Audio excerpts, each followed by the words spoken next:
അന്താരാഷ്ട്ര fighter drug കടത്ത് സംഘത്തിലെ പ്രധാനികൾ കൊച്ചിയിൽ പിടിയിൽ. തിരുവനന്തപുരം സ്വദേശി ഉമേഷ് കുമാർ, മലപ്പുറം സ്വദേശി ഫിർദോസ് എന്നിവരാണ് പിടിയിലായത്.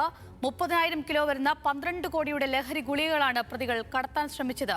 വിവരങ്ങളുമായി സഹിനാണ് ചെയ്യുന്നത്. സഹിൻ, ഈ സംഘത്തിലെ പ്രധാനികളെയാണ് പിടിച്ചതെന്ന് അറിയാൻ കഴിയുന്നു. എവിടെ വെച്ചായിരുന്നു, എങ്ങനെയാണ് പിടികൂടിയത്?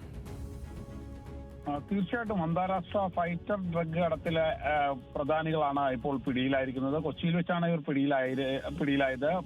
തിരുവനന്തപുരം സ്വദേശി ഉമേഷ് കുമാർ, മലപ്പുറം സ്വദേശി ഫിർദോസ്. 30,000 കിലോ വരുന്ന 12 കോടിയുടെ ട്രാമഡോൾ ഹൈഡ്രോക്ലോറൈഡ് എന്ന് പറയുന്ന ഗുളികകളാണ് ഇവർ കടത്താൻ ശ്രമിച്ചത്. പിടിയിലായത് central bureau of narcotic operation വജ്രയിലൂടെ ഇവരെ പിടികൂടുകയായിരുന്നു.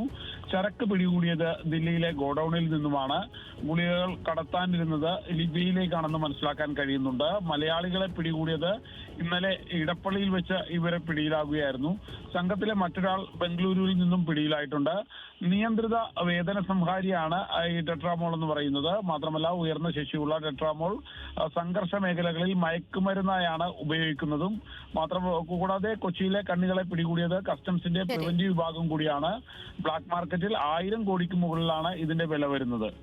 ശരി, സഹിൻ ആന്റണിയാണ് ഇതിന്റെ വിവരങ്ങൾ നൽകിയത്.